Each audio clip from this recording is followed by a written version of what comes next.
saving the bees, cleaning up the ocean, and restoring the natural habitat of some animals. These and more good news today. Thanks for tuning in. I'm Valentina, and welcome to my Life Without Plastic.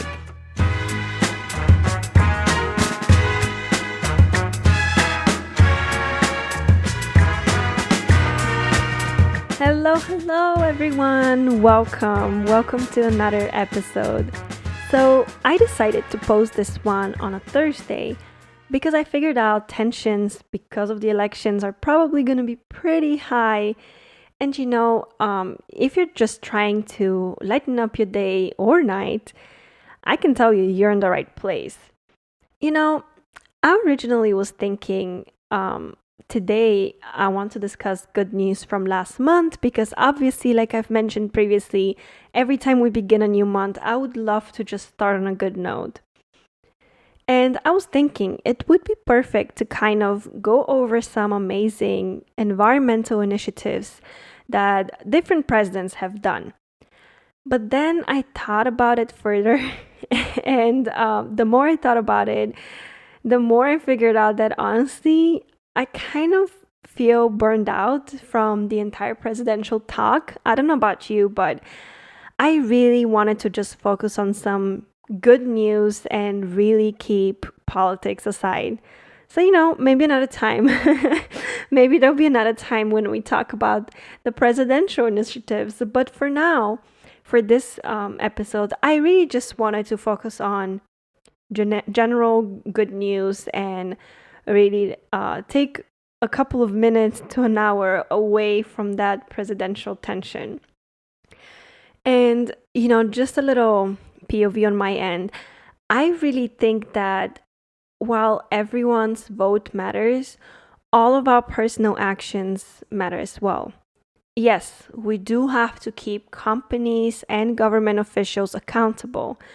But if you're not doing anything on a personal level, then you really need to reconsider your priorities of these actions, right? We tend to have a very top-down mentality and wait for someone to magically fix our problems.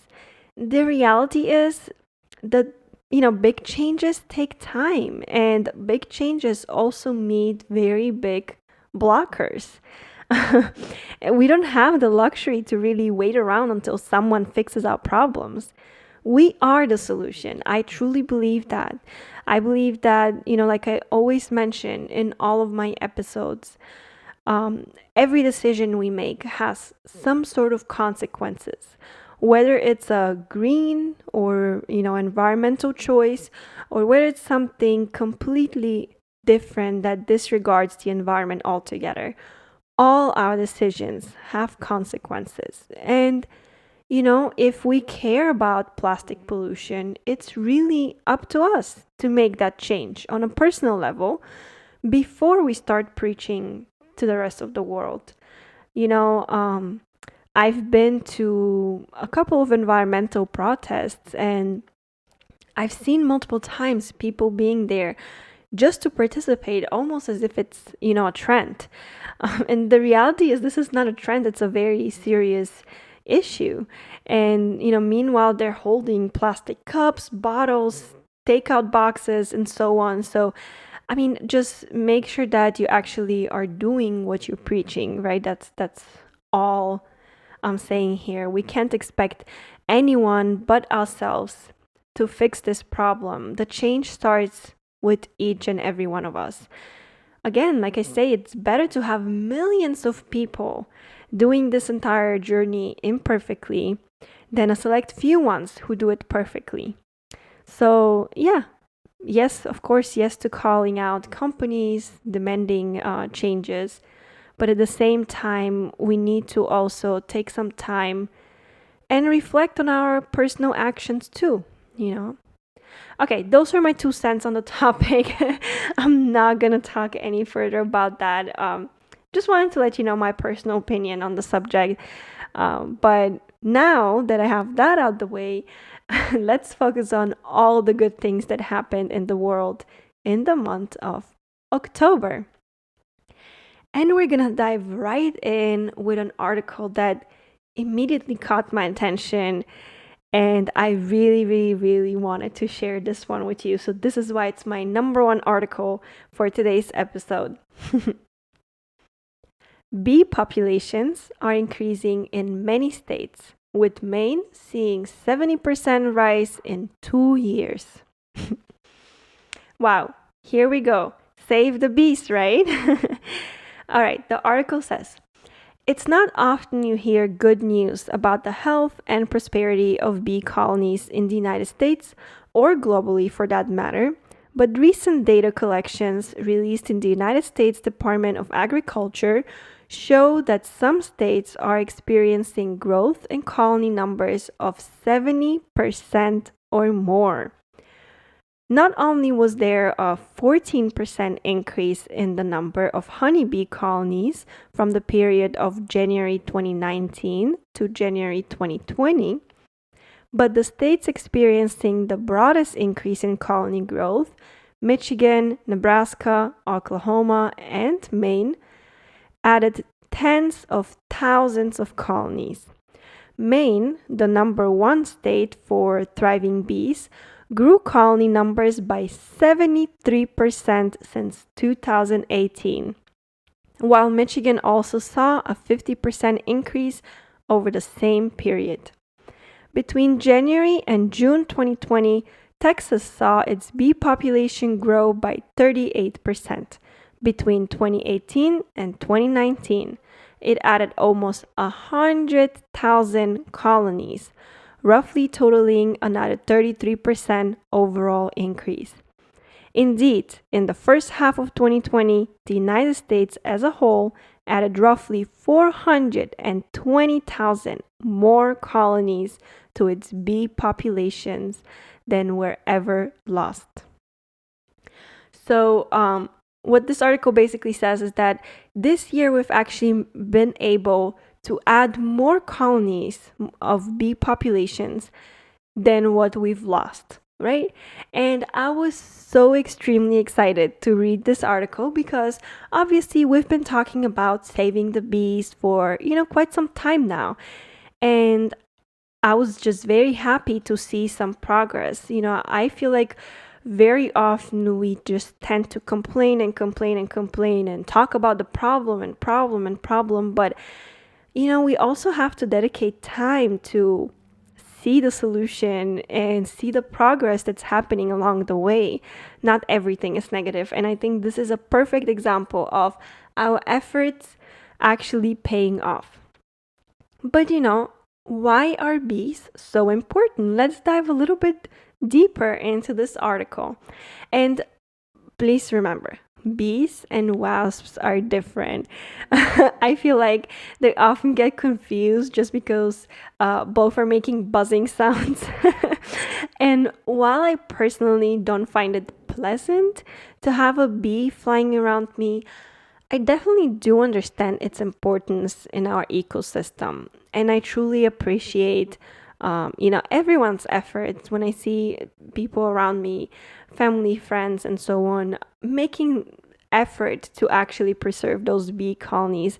And sometimes just the smallest things that we change in our lifestyle can help with that movement as well. So first, let's see, why are bees so important? Well, for one, we're talking about food security.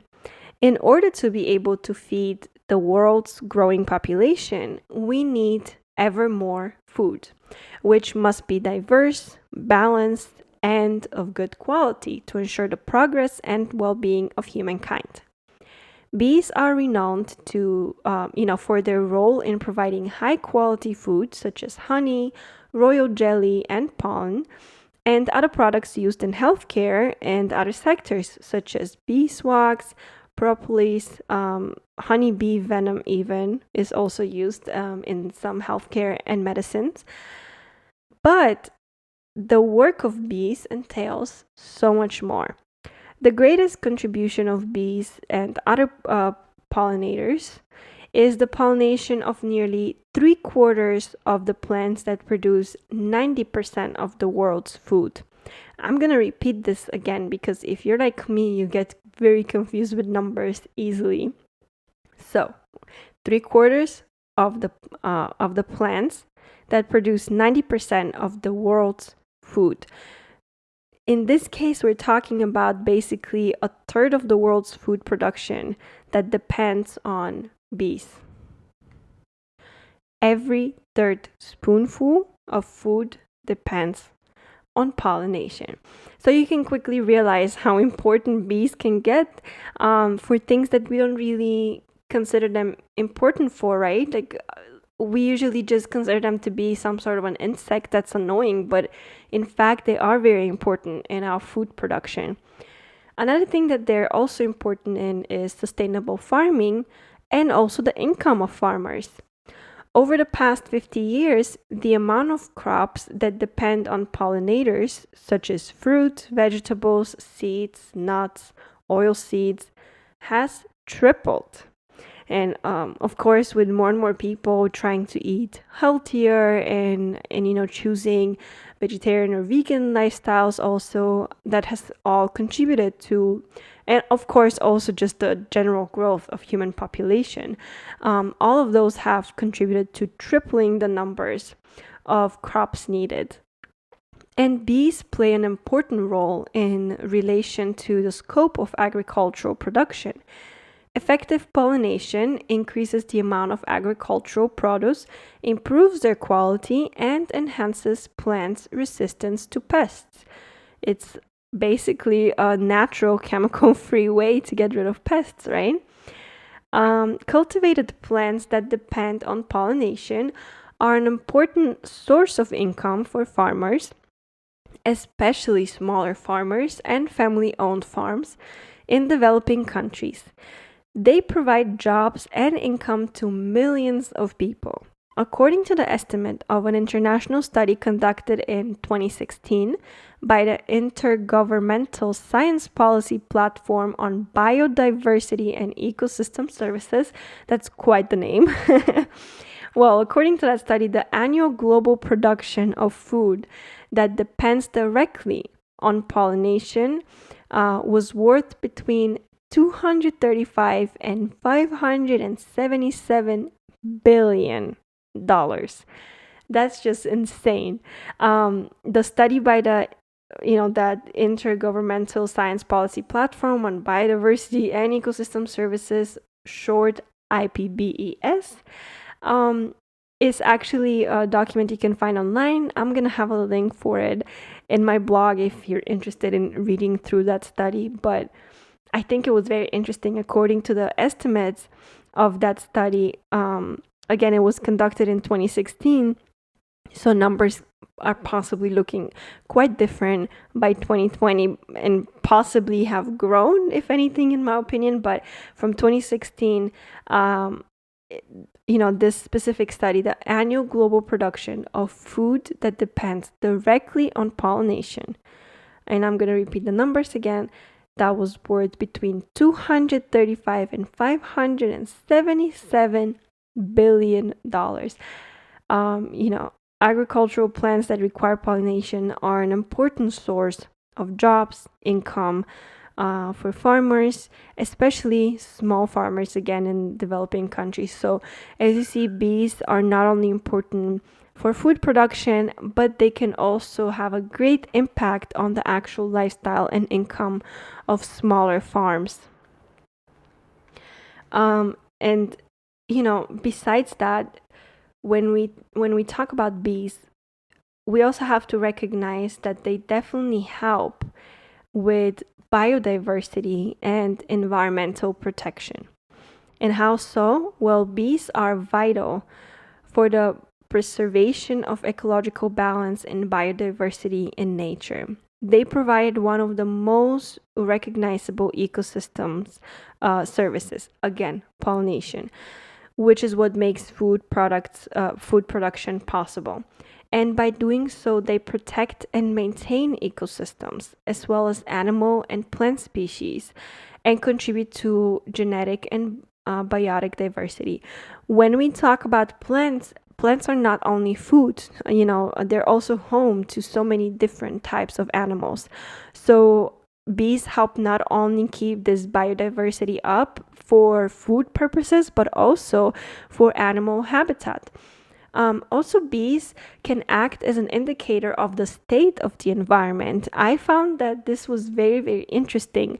So, their presence, or also absence, or also quantity, tells us when something is happening with the environment. So, bees can actually be an indicator if anything good or bad is happening in the environment. I thought that this was just incredible that we could use them as an indicator, they can definitely signal if any appropriate actions are needed.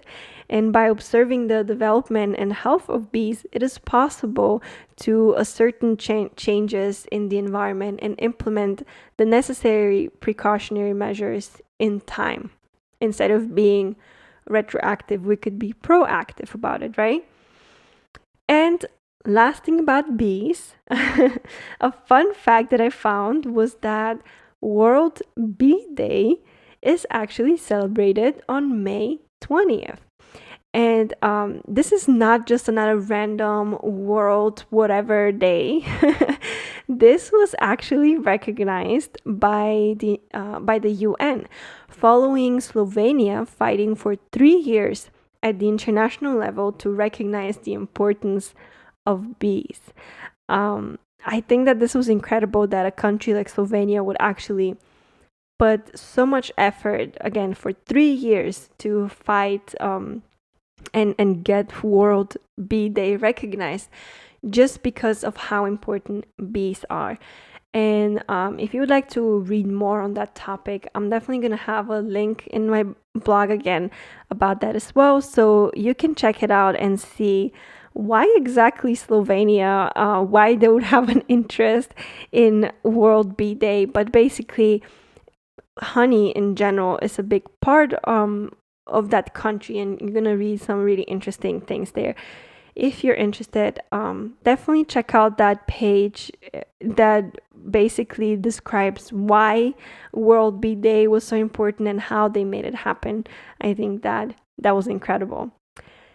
But yeah, guys, bees.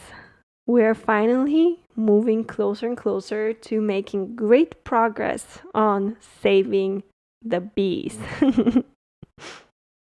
All right, let's move to the next article. So for this next one, I also picked, I think, a pretty interesting topic. So here's the headline.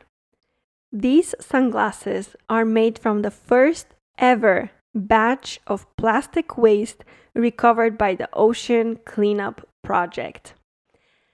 It has now been 1 year since the Ocean Cleanup made history by cleaning up the first of the plastic from the infamous Great Pacific Garbage Patch. And now its researchers are turning the trash into designer sunglasses. I think by now everyone has heard about the Great Pacific Garbage Patch, right? If not, I'm gonna tell you a little bit more about it after we go through this article. So definitely give me a minute there. Let's first take a look at what the article discusses. So not only are the stylish shades made from plastic collected, but the earnings go toward helping support the nonprofit so they can continue cleaning up the ocean. The new glasses are the first product to be created from the recovered ocean debris, but the Ocean Cleanup website says it will not be the last.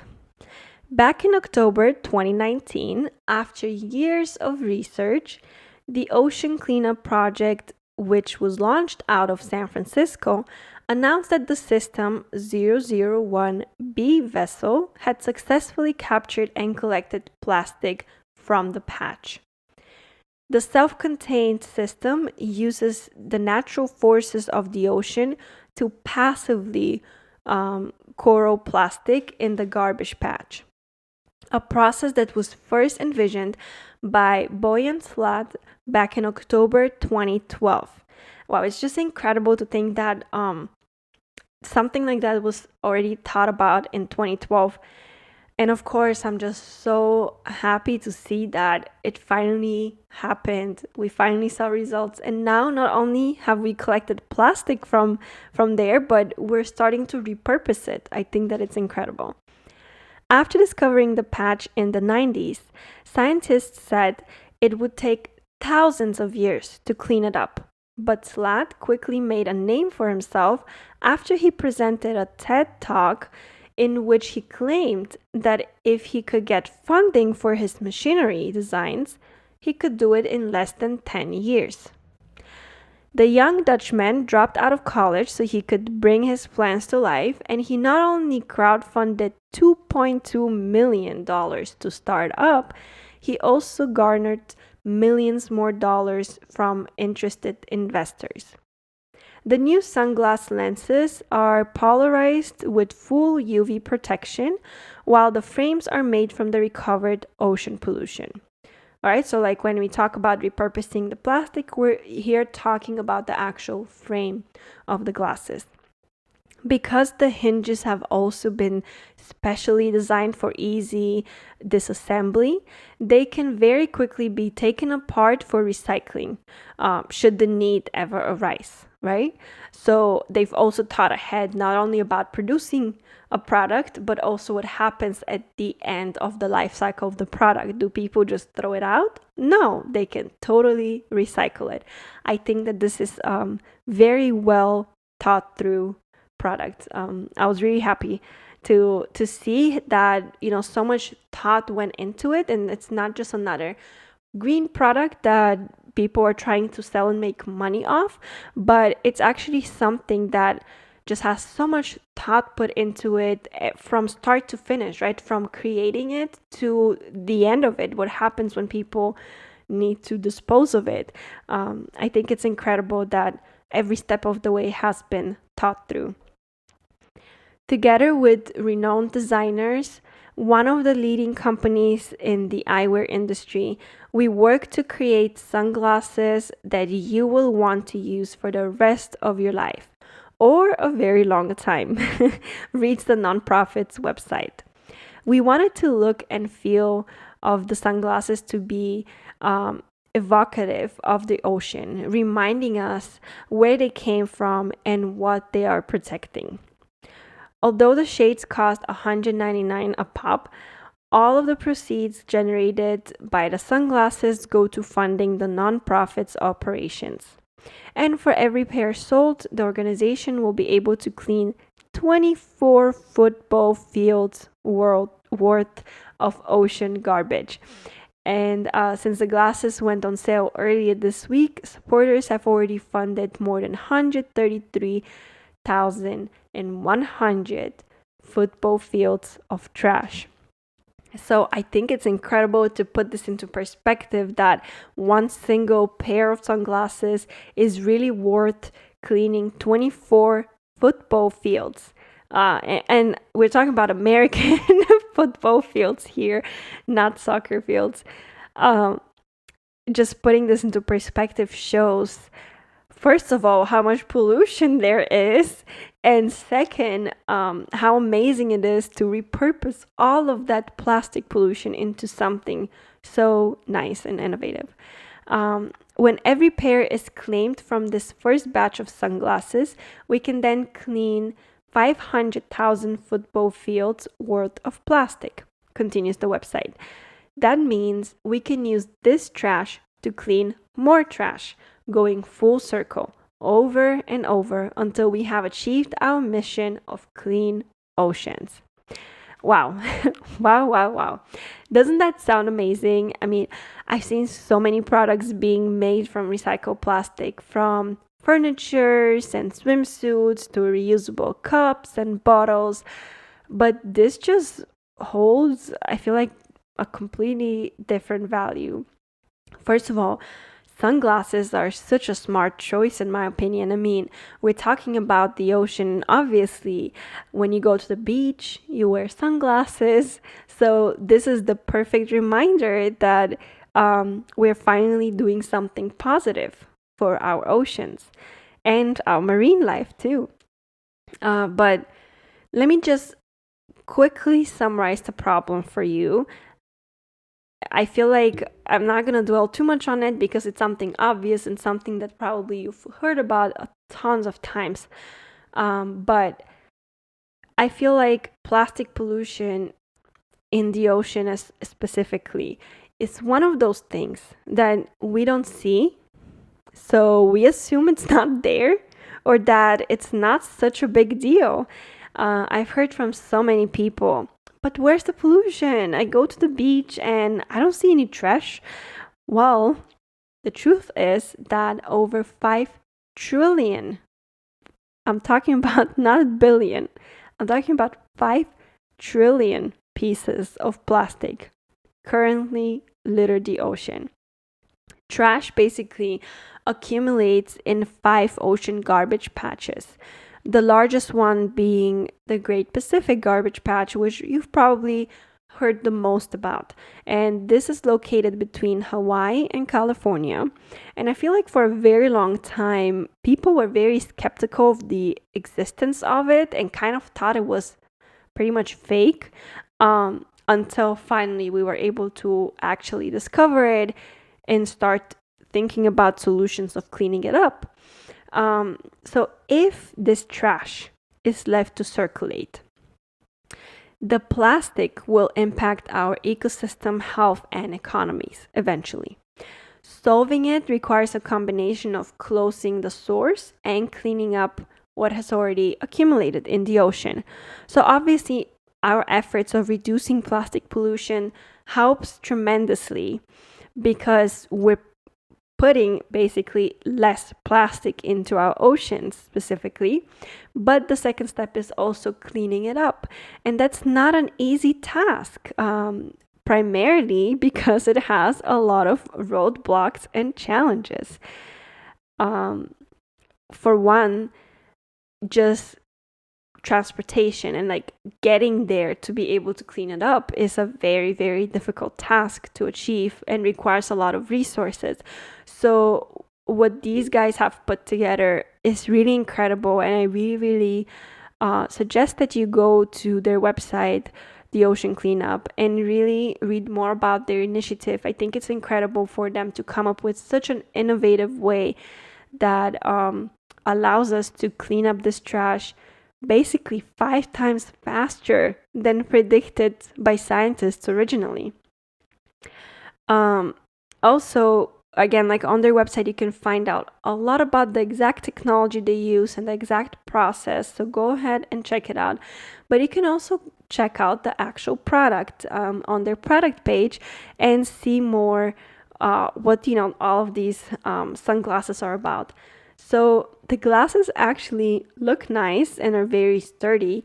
One thing I thought was very cool is that each pair features a unique QR code, allowing you to explore and share with your friends, obviously, the origin story of the plastic used to make your sunglasses.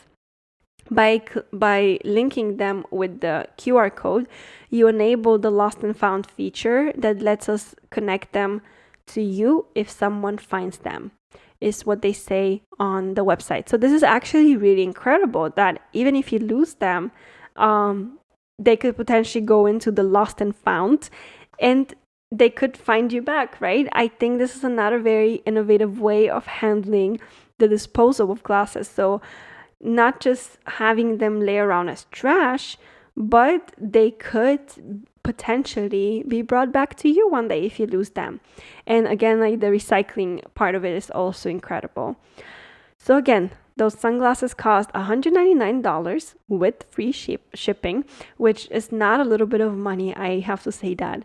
But even if you don't want to spend the money, I would still suggest signing up for their newsletter because it's amazing just to keep up with such an proactive and innovative organization and just following their efforts and achievements along the way. All right, enough about the ocean. Let's jump to the last article of the day. And I feel like by now, you know me. I have to include some, animals in this episode. I can't just talk about the environment. So this last article achieves exactly that. One way to help endangered chimpanzees, Uganda is planting 3 million trees. Over the next years, 3 million local trees from fig to mahogany will be planted in Uganda, benefiting people, the planet, and our closest wildlife relatives, chimpanzees.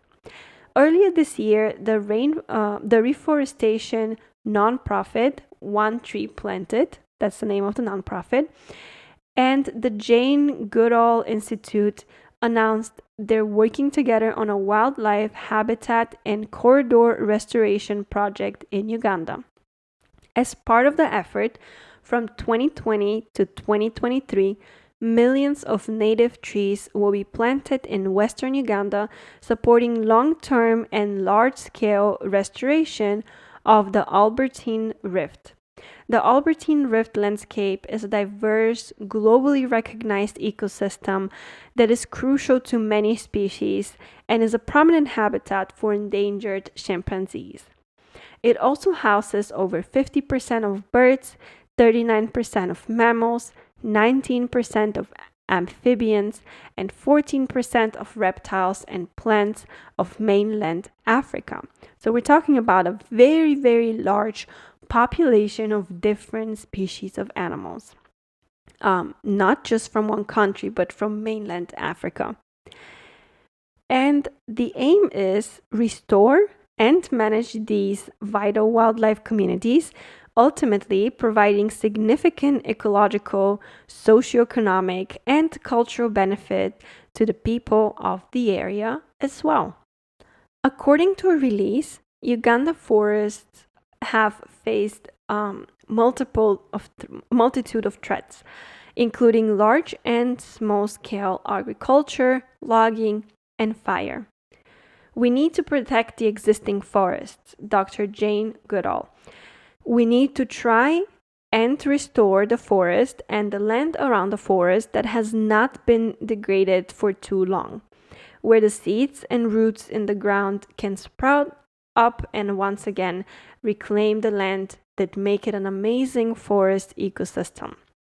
That's why over the next few years, a total of 3 million seedlings will be planted with at least 60% estimated survival rate. 700 households will be trained and supported to apply sustainable agroforestry practices on their land, and each village in the project area will have at least one trained individual on forest monitoring. Both nonprofits recognize that critical in achieving lasting conservation outcomes is the need to balance conservation objectives and socioeconomic needs. Accordingly, the project will continue to support over 3,500 households in sustainable livelihoods through smoke-free and more efficient wood-burning stoves, improved agricultural practices, establishing community-managed enterprises, and microcredit programs and sustainable production techniques that increase income while protecting forests. So obviously, this initiative tackles both sides, not just taking care of the environment, but also taking a very good care of the socioeconomic aspect of it. And if you would like to donate to the project, you can just head to their page, One Tree Planted page. I can have a link for it in my blog as well, if you want to check it out, not just to donate, but just read about their background and things like that. So definitely take a look if you're interested in something like that, and if you want to read a little bit more about their efforts. I think that it's really incredible to have initiatives like that, and especially something that, again, doesn't only think about the environment, because in some cases, some things that we do unfortunately can have negative economic, socioeconomic impact, especially when we talk about developing areas and smaller villages. So the fact that they're actually thinking about this aspect and trying to incorporate it into their initiative, I think it's extremely important, and only shows that something like that can really be long lasting and not just a one-off volunteer opportunity that nobody's going to care about in a year or two. So definitely shows that something like that can have a very long lasting impact, not only on the environment but the community that lives there. So definitely very exciting to read that. Well, today there are estimated to be merely 170,000 to 300,000 chimpanzees left in Africa, and their population is decreasing rapidly. One recent census in the Ivory Coast revealed that the chimp population there had decreased by 90% in just the past 20 years.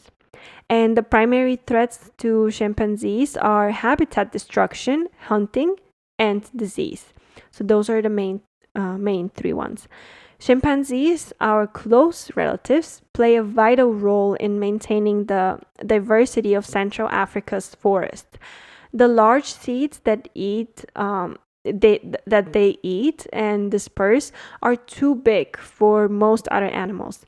Without them and their fellow great apes and elephants, these forests would be irreversibly changed. And yet today, all 4 chimpanzee subspecies are endangered. Chimps also have a slow reproductive rate, so if an adult is killed, it takes 14 to 15 years to replace him or her as a breeding individual. And this is why hunting is also so dangerous, because we kill an animal that really takes such a long time to reproduce. And of course, like, killing an animal from hunting, in my opinion, is unnecessary regardless of what kind of animal it is. But I feel like in Africa, more than any other place, we see all of these exotic animals and endangered animals being killed. And I really think that this has to be tackled on a very, very serious level, because we're talking about endangering entire species population and also other animals and ecosystems as well. Because whenever we endanger one species, it's not just that this one particular type of animal is going to die out and that's it, but that would have consequences on the rest of the ecosystem. So chimpanzees are vulnerable to more than 140 human diseases. As the number of people grows in and around their habitat, chimps are more likely to fall victim to illnesses. So I think that this is definitely good news to hear that there are great efforts coming in preserving their natural habitat and helping fight their extinction. So I really wanted to bring this specific article to your attention as well. But for the purposes of this episode, I really wanted to highlight my top 3 favorite good news articles I found from last month, because I feel like more than that can get a little bit boring and people can get like sidetracked. So those were my highlights. I think that definitely seeing the progress with the bees, with plastic pollution in ocean, and also great efforts in restoring natural habitat for animals is definitely something that can give us all some hope. But I do have a couple of honorable mentions that didn't make my list of articles for the episode. I just wanted to still bring them up, not really discuss them in any details or anything like that, but just briefly mention that those things are also happening. I feel like maybe some of those articles may be more of interest to you than they were to me when I first saw them. So I'm just briefly going to go over some of those headlines for you. The first one being solar is now the cheapest electricity in history and just met 100% of demand in South Australia for the first time. I think that this one is really interesting and definitely can set the example for the rest of the world. The second headline, greening our shipping. Wind-powered cargo ships can change future of freight cutting emissions by 90%.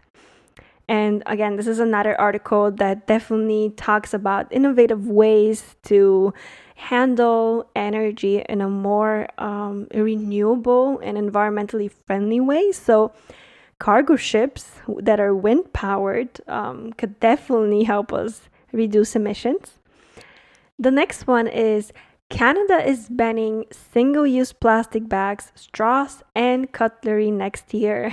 Congratulations, Canada. Good job. I really, really hope to see more news around the world like that.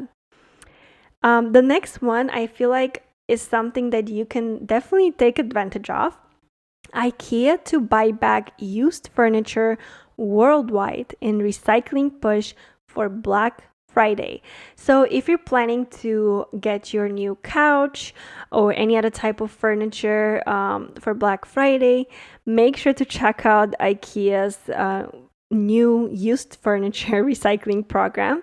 And instead of just throwing your old furniture out, you could potentially just recycle it. And the last one, I highly suggest that you definitely go and check this one out. I feel like all of us need it. Feeling stressed? Use this gorgeous polar bear live stream to find your zen. So I feel like tensions have been very high recently. If you need time to just tune out, definitely go and check out that live stream by these gorgeous polar bears. It's definitely extremely relaxing to just watch them. Well, I truly hope you enjoyed today's episode. I hope these good news gave you some hope that changes are happening and that all of our efforts are making a difference. I really hope that it puts things into perspective for you so that you don't feel like you're making those changes unnecessarily, but they're actually paying off, like keep on doing the great job you're doing because every little change is helping. So definitely stay tuned for next week's episode. I'll be sharing with you the ins and outs about plastic. Should you be avoiding it at 100%? Should you still use it? Is plastic the real enemy? What is the conspiracy? Well, you'll have to stay tuned until next week to find that out. See y'all then. Bye.